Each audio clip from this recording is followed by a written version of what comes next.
Hello and welcome to UAT Time within the United Countries Special by First Ukraine. You can find us on the frequencies available on our website, firstuat.com. I'm Sergey Velichanskiy. And I am Olivier Vedrine. UAT Time is dedicated to bring Ukraine and Europe closer to each other by introducing the Red Ukraine to the rest of the world. Since the early days of independence, Ukraine has always had an investment appeal for Western business.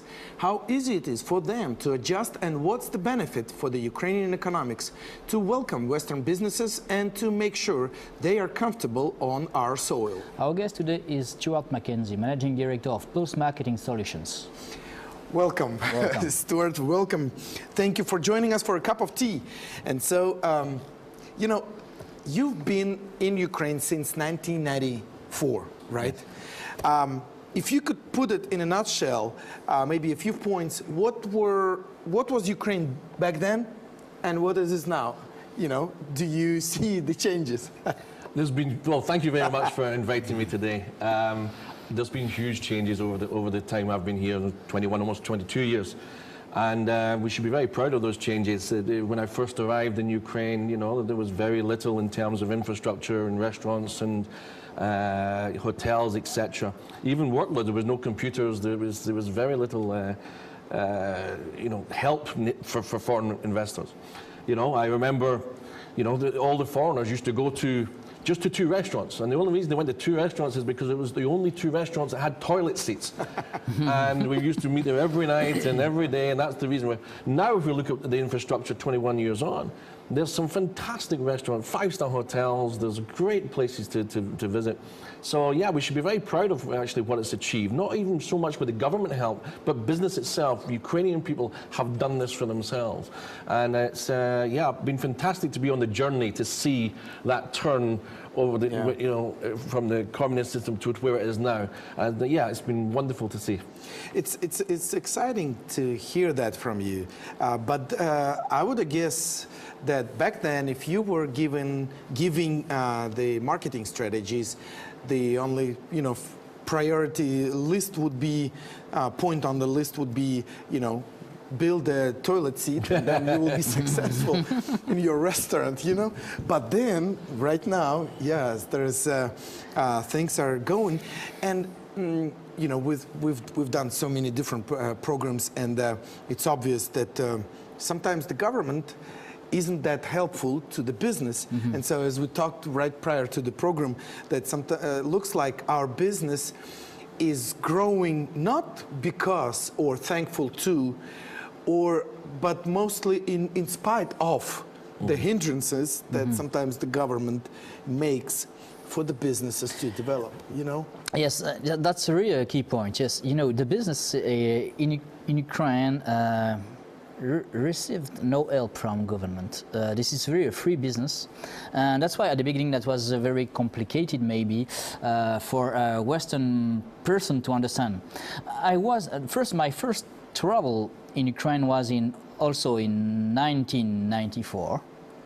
I was a young student, and I did a travel across Ukraine from Lviv to Donetsk and Slavonogorsk.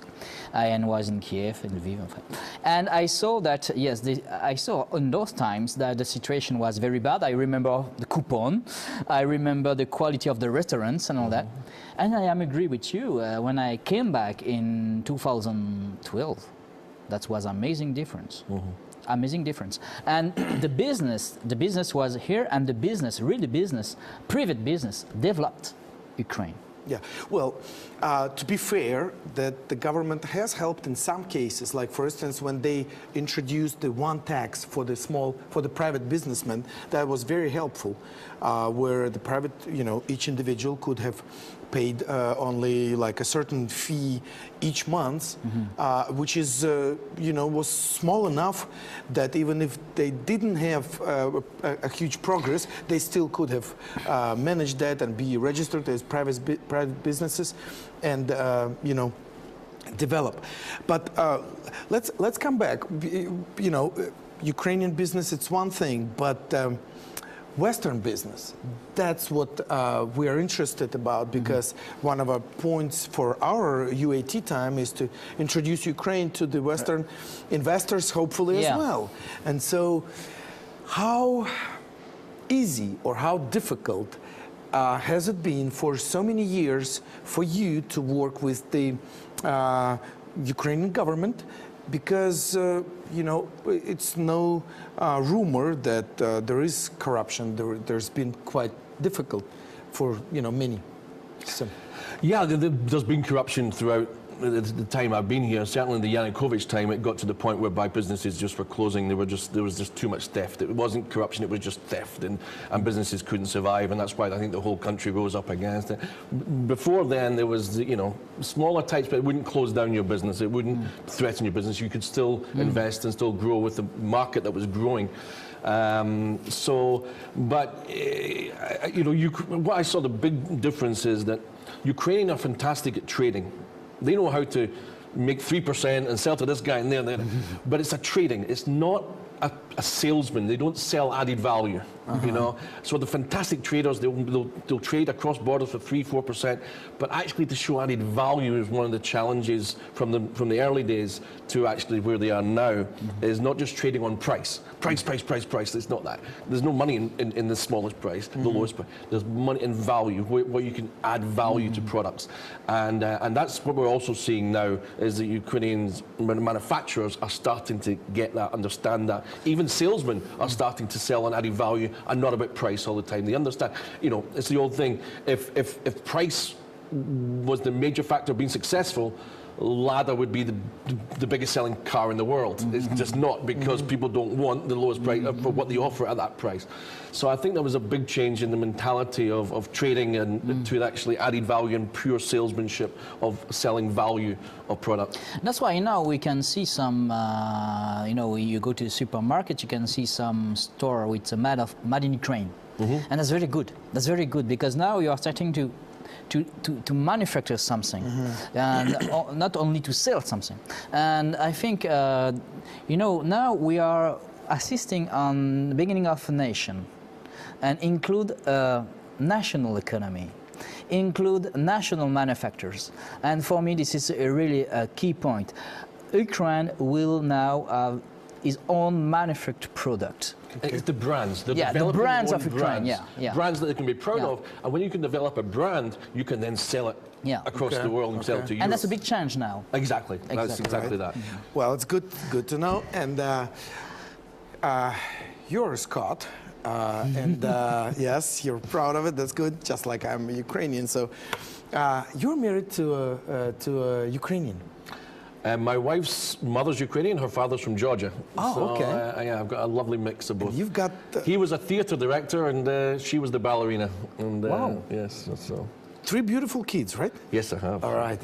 Now, we just talked about your oldest as a teenager, 13. My daughter. Yes, and it's hard to impress teenagers.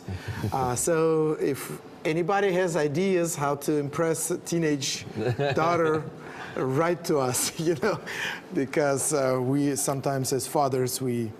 Maybe she'll be impressed I'm on television today. Exactly. That's hi, Victoria. All right. Anyway, but here's the thing. Definitely, you being here, you bring your culture into Ukrainian life as well, because that's normal, that's good. And one of the biggest things you've been involved with for like, what, 15 years is the Robert Burns Memorial Dinner in Kyiv. Now, tell us what it is, because it's one of the biggest charities and one of the biggest Scottish cultural events. Burns Night is over 300 years old, I think, over 250 years old, and it's Scottish people living abroad have these Burns Nights all around the world. And we started 20 years ago. In fact, next February will be 21 years we've done this. And in the early days, we didn't do it for charity. It was just there was no events, there was no places to go. So all our friends, we put in a bit of money, and we just had an event. 15 years ago, we started the Kiev Lions Club, which was a charity organization, which gave us then the vehicle to put this event that we've been doing for 5 years into a vehicle that we could ask for sponsorship, and then we could raise money from that. And it's been very successful ever since. This year we had it in the Mayor's Hall in Krещатик. The mayor was kind enough to give us the hall for free. We've done it there several times before, but we always had to pay, and then there was always bribes in it. This year they gave us the hall for free, which helped us raise money. Not Vitaly, but Vladimir Klitschko gave us tickets for the next fight, which we raised $26,000 for those tickets. So they were really helpful, and we worked with them on a project together. They identified projects that were really needed by the city. Then our donations committee looked at each one of the projects, and then we said, okay, these would fit within our brief of what we would, because we don't like to pay for salaries, for instance, or consumables. We like to buy, material things. So yeah, we raised over $70,000 from that event this year. And a very difficult time, it's a very difficult situation. Yes. And many times we thought, well, should we do charity? Should we do an event where we're drinking beer and celebrating something in a wartime like this? Yes. But we've taken the attitude, we need to do it more. We need to, we're trebling the number of members we've got for the Lions Club. We're going to be more and more active than ever before to help people in need in Ukraine, because if there ever was a time that they needed more help, it's now. So I am totally agree. That's a really good effect to do this charity event, I am a Frenchman, but I believe in private will. And I am not waiting from the state. That's private, private. I am not waiting from the state everything. And I think those events are very interesting, because that we have to show to the Ukrainian people, you don't need to wait everything from your state. Exactly. Do yourself. Yes. Exactly. Do yourself. And that's a very good example. And that's what I wanted to ask you. Have you noticed the difference? Because here's the background of the question. I remember the times when Ukrainians, as far as when you addressed them for some charity, they did not have the culture of donating something. They expected it from the West, the United States, Europe. Because if I had a charity project, they would tell me that go and get some grants from the West, but we're not going to help you.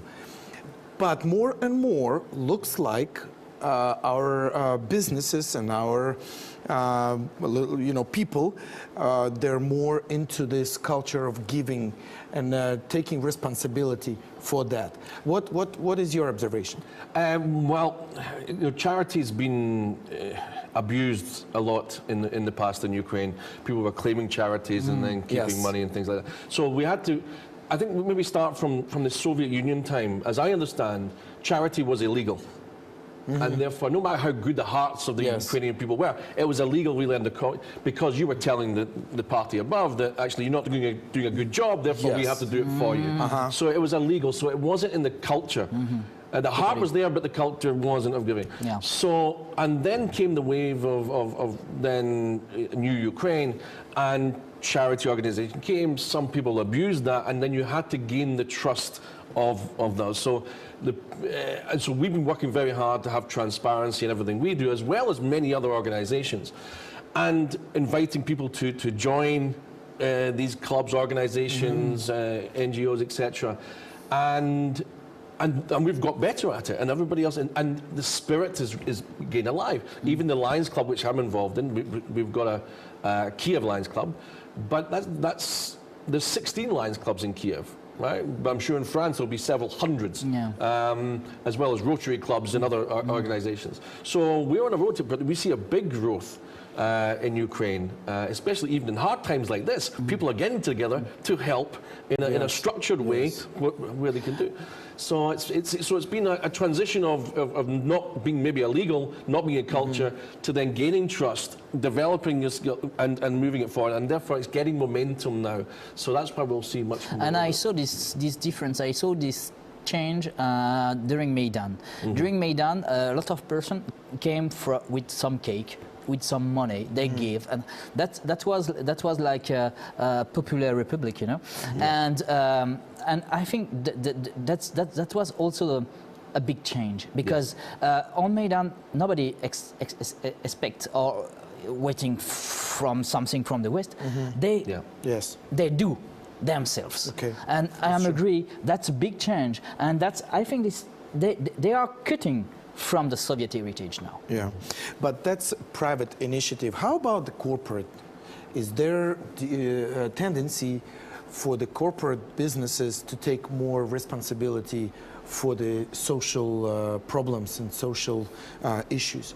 I think it's from a Western company, corporate point of view, they've always got it in their budget is corporate responsibility.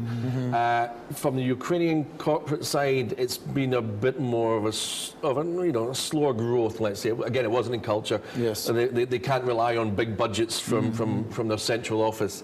And but saying that, there's some wonderful local companies that have it in their strategy to show and care for either the local community, maybe around their factory, or in some projects around the country. So again, the trend is the same. And did you see a change because of Maidan after Maidan in these charity events? Some change? Certainly more. I think there was more people got organised as groups and wanted to help areas. So definitely, it was just on a massive scale that everybody took something from it. Yeah. You don't, when you do some stuff for charity, or we all get together and do something, I know we've all done it ourselves, and I'm sure many viewers, you do it not to get something from it. You do it because you care. But you get something from it, is the smiles, is the beautiful people you meet. You get something spiritually from it that's wonderful. And I think that maybe through the Maidan, people realised that giving and showing and the result of it mattered. But there was certainly, as you quite rightly point out, Maidan was a spark to the growth. Went very fast after that. And it's a beautiful thing to see. But I would say it's a bit early probably to say, to notice the difference, because I would say the post-Maidan time, because of war and all the other issues, has not even finished. It's because people are still in that situation of difficulties. So it's difficult to say how people react. I mean, yes, they're much more willing, but it's still difficult for them to do more. But this is why I'm saying we have to do more, and we have to double our efforts. Sergey, come on. Now a nation, the Ukrainian nation, is growing. Yes. It's growing in difficulties, but it's growing. It is. And because of the war also, it's growing. And maturing as well. Yes, but what I'm saying, because of those difficulties, economics and the businesses are still struggling. It's not that easy. But please don't confuse charity just with money. Yeah. It's about time. Yeah. Everybody's got time. Exactly. We can go and clean the beaches, as we do. We've got a group of people with our children, clean the beaches, get rid of the drug needle, get rid of the garbage around. Yes. That doesn't matter how much people can afford. If I have a factory with 500 people, I can still do corporate responsibility by getting, half a day off or an hour off, 2 hours off, to do something within the community. And that's what we should be doing in difficult times. Yeah. That's exactly what, I participated in a drama with some of the other show business stars in April. We took 2 months to rehearsals. Then we did the drama, we sold the tickets, and then bought the medical equipment for the children's hospital. So there's probably always room for creativity on how to raise money or how to help. Now the question is, what would be your suggestion or idea for someone who considers Ukraine as potential market for business, either investments or just setting up an office in some sort of a different business category, whatever? What would be your advice or suggestion? Well, for me, Ukraine is still got huge opportunities. I think every time I take a businessman here or a friend, they're always looking and wow, and they see so much opportunity. They love the country, the people, the experiences they have. But so there's huge opportunities still in Ukraine. I think if we look back again 20 years ago, there was maybe a lawyer or an advertising agency but with no experience. Now we've got experience, legal structure, financial institutions that all have 20 years experience behind them. Yeah. So coming to the market now is much safer and much easier than it was back then, but it's still got huge opportunities, which is nice. The costs, of course, went up. We were talking before the show how, when I started employing people 21 years ago, the average salary was maybe $50, $60, $70 a month. Yeah. That's, of course, went up. Okay, now in hryvnia terms, it's come down a bit, but it's a bit more expensive in a way, but the economy still got so much more to offer. And probably there are some already established rules for marketing. There is some tendency you can kind of foresee how things could develop. I think there's two. From someone like myself, we're still investing in businesses just now. We're not trying to get everything out. We're still investing, and we're seeing results because of that. But the perceived risk for me, living here 21 years, is much less than the perceived risk of someone that's never done business in Ukraine. The perceived risk is very high. So the best thing to do is get them here, or do road shows with Ukraine. Get them here, introduce them maybe through the EB, the European Business Associations, the American Chambers, Friendship, and show them the opportunities. Because I know the government is out there, and they're looking for private partnerships, they're looking for investment, and they are genuinely helping these foreign companies. So for the businessman not to feel alone here, you mentioned that there is European Business Association, right? There is British and American There's chambers. German, there's French, there's Turkish, there's many okay, organizations. so basically they can join in, they can... and they'll speak to their own, countrymen and women about their experiences. Like, British people will speak to myself and other British expats that have been here for a long time and get experience from them, and they'll recommend partners and things that people they can talk to. Okay. So it's and they've got track records and they've got great people working for them. Yeah. Yeah, you can see some difference. For example, I was asked to join a law company as EU expert, and that was after Maidan. And now a lot of law companies are looking for EU expert or for EU market. When I was in Dnipropetrovsk, I talked with the president of the Council of the Oblast of Dnipropetrovsk, and he said to me that, come on, we have 30% of our market for Russia, 30% for Ukraine, and 30% for EU. And now we need really to go to EU, and we need really investment, advisor, and really this country now is looking for help, economical help, and economical advices from the European Union and from the European countries. And that's a really new thing, really new thing. Yeah. Well, as always, time flies. And if anything you wanted to add to address maybe the expat community? Well, maybe the expat community or the Ukrainian people watching, but there's been many expats living in Ukraine. I've seen many people come and go, maybe with the big multinationals, they'll spend 3, 4, 5 years, but there's many international people that lived here a long time, very happily, very safe. And there's no grass is greener on the other side. There's no other, things still here are very nice, and we still love our hosts, and we never forget we're just the guests here. But and I would say, if the people wanted to look from a business point of view, they've got to come here, because what you read abroad and the reality of when you arrive here are two different things. And if they do come, then they'll be very surprised at how many opportunities there really are and how many great people are here to help them. All right. Thank you for being with us. It was United Country UAT time by First Ukraine. Our guest was Stuart McKenzie, Managing Director of Pulse Marketing Solutions. Thanks for joining us for a cup of tea. Olivier Vedrine and Sergey Velichanskiy were working for you in the studio. Stay with us and we will show to you the real Ukraine. Thank you for being with us. Have a good day and see you soon.